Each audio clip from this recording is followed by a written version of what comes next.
si lo dice la policía, si lo dice el gobierno, será la verdad, está en condiciones de dudar de esa verdad oficial solo por el hecho de que estos vídeos han tardado 3 años en ver la luz, cuando se grabaron durante el juicio. Se perdieron en la Audiencia Nacional. Ha habido negativas reiteradas de entregar estas grabaciones. Se perdieron o estaban escondidos, es decir, lo que no estaban eran guardados en el sitio donde se suponía que estaban guardados, y cuando fue finalmente el secretario judicial a buscarlos donde se suponía que estaban, resulta que no estaban allí. Casualmente, precisamente, esos minutos después de tener, no sé si son 700 horas grabadas, me parece que son 800. Por ahí, sí. 800.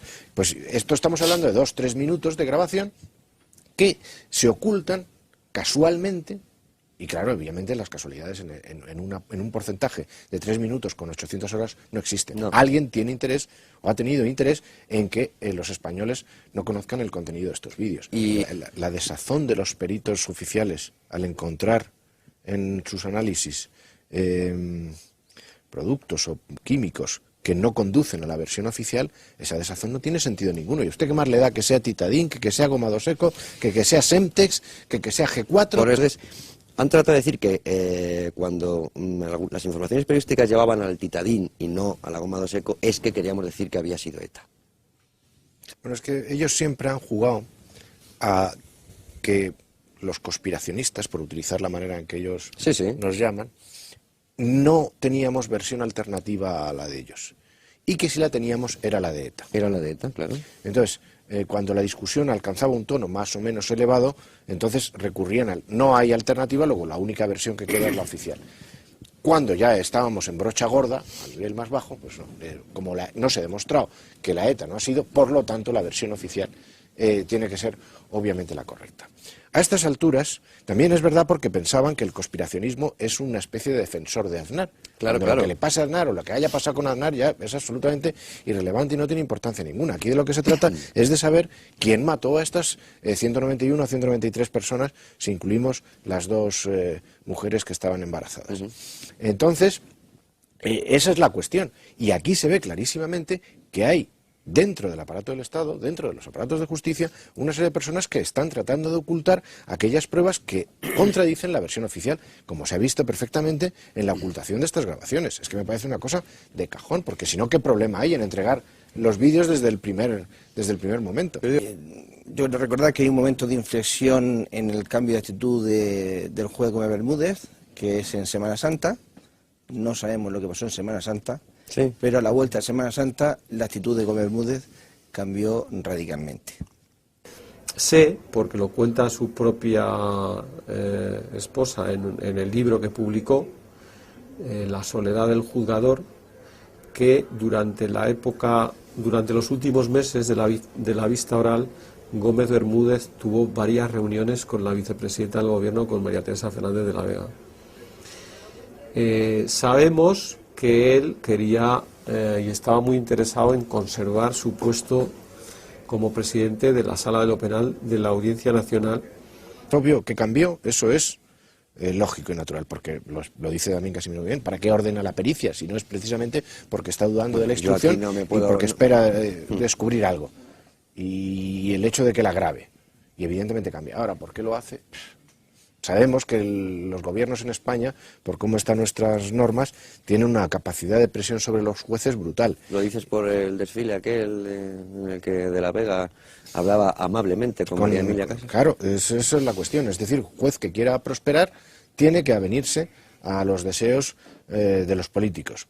Y si evidentemente un juez no está dispuesto a eso, es que no pasa de juez de pueblo. Es decir, no se llega a estos sitios si no es siendo condescendiente e indulgente con los políticos. Flexible, ¿no?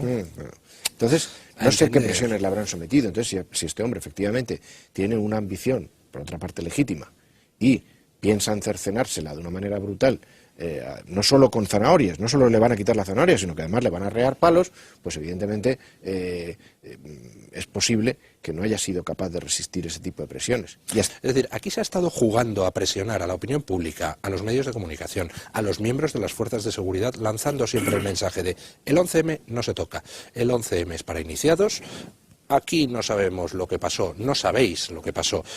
y mejor casi que no lo sepáis. Y, en fin, pues dedicaros a discutir un poquito sobre ETA y los islamistas, pero no os metáis en otros temas más Por otra parte, complicados. también Pero sobre la actitud de los medios de comunicación y sobre el papel de las víctimas. De los medios de comunicación decía yo antes que eran 3 y ahora 2 empresas de comunicación. Yo creo que no, que han sido siempre 2, porque cuando eran 3 era porque estaban Federico Jiménez Los Santos y César Vidal en la COPE y ahora están aquí, así que yo creo que han sido siempre 2 y ya está. Pero le preguntábamos a Casimiro García Abadillo, que es el otro medio, y esto es lo que nos contestaba. Hubo, digamos, una extraña coalición entre medios que son tradicionalmente defensores del gobierno con medios más conservadores, ¿no? Pues prácticamente todas las televisiones de este país, prácticamente todas las radios, con muy poquita excepción, prácticamente todos los periódicos, con muy poquita excepción, han estado machacando durante 6 años con la versión islamista de los atentados. Sí, bueno, claro. Vamos, lo raro es que no esté convencido todo el pueblo español, lo que decía don Emilio antes, y es la coincidencia de fechas. En torno al 17-18 de abril se producen 3 hechos.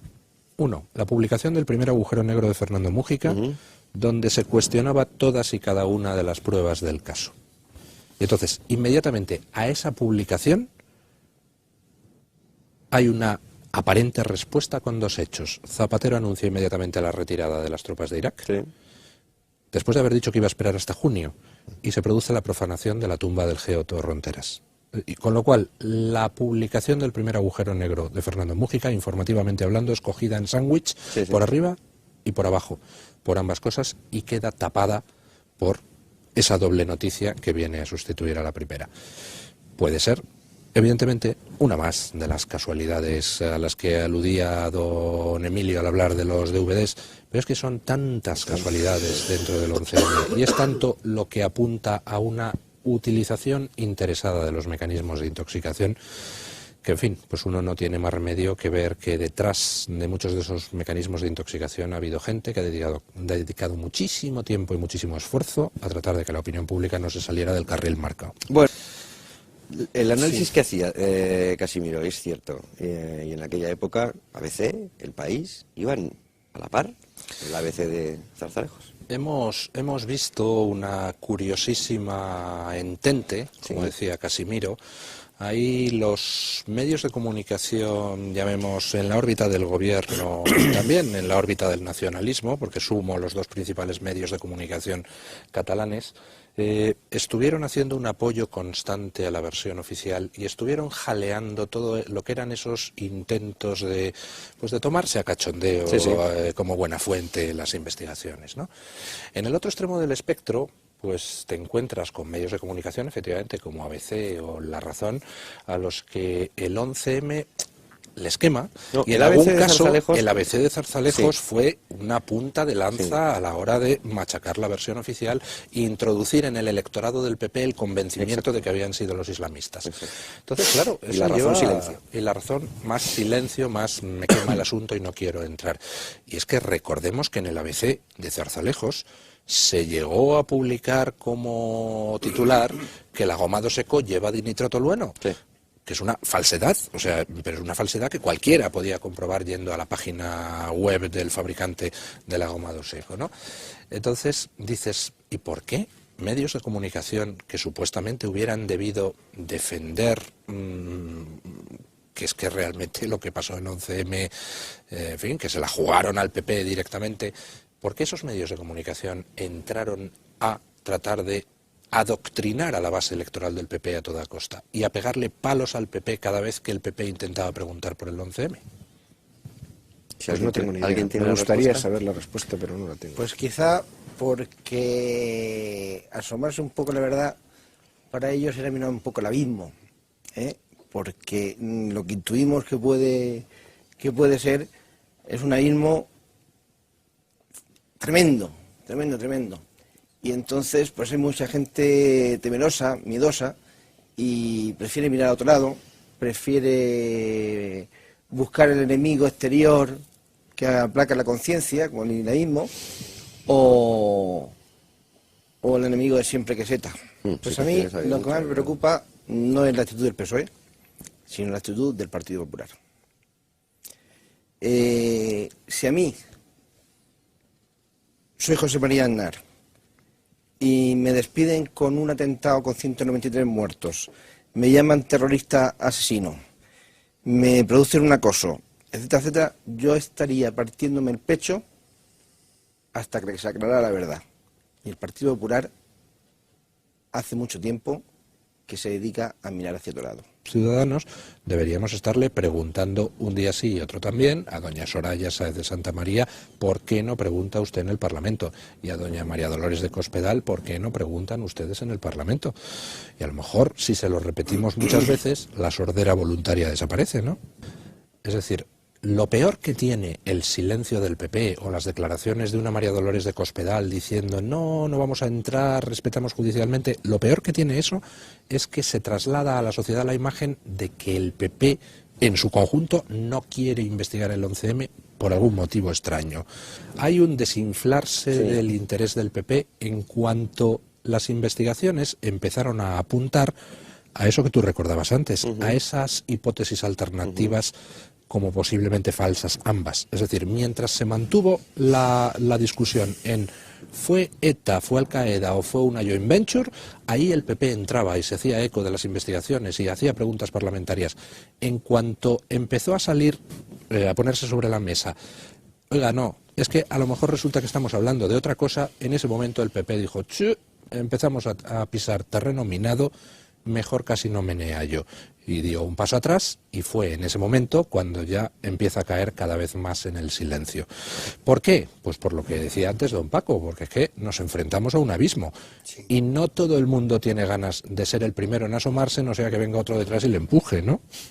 Puede ser un golpe de Estado interno, puede ser una operación de servicios secretos externos, vamos, habría tantas hipótesis alternativas posiblemente como ciudadanos hay en España.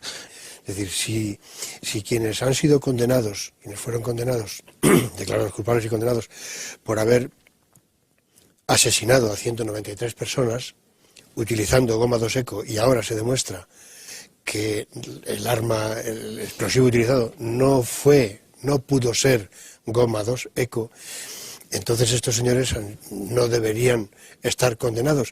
Pero a mí lo más relevante del caso es que hay culpables que están en la calle circulando libremente entre nosotros. Y eso es muy grave, porque a mí no se me quita de la cabeza que si más adelante, si la jugada lo aconseja, tendrán la tentación de volver a repetirlo. No me cabe duda. Todos los crímenes no resueltos, no digo que sean crímenes perfectos, pero todos los crímenes no resueltos permiten repetirlos.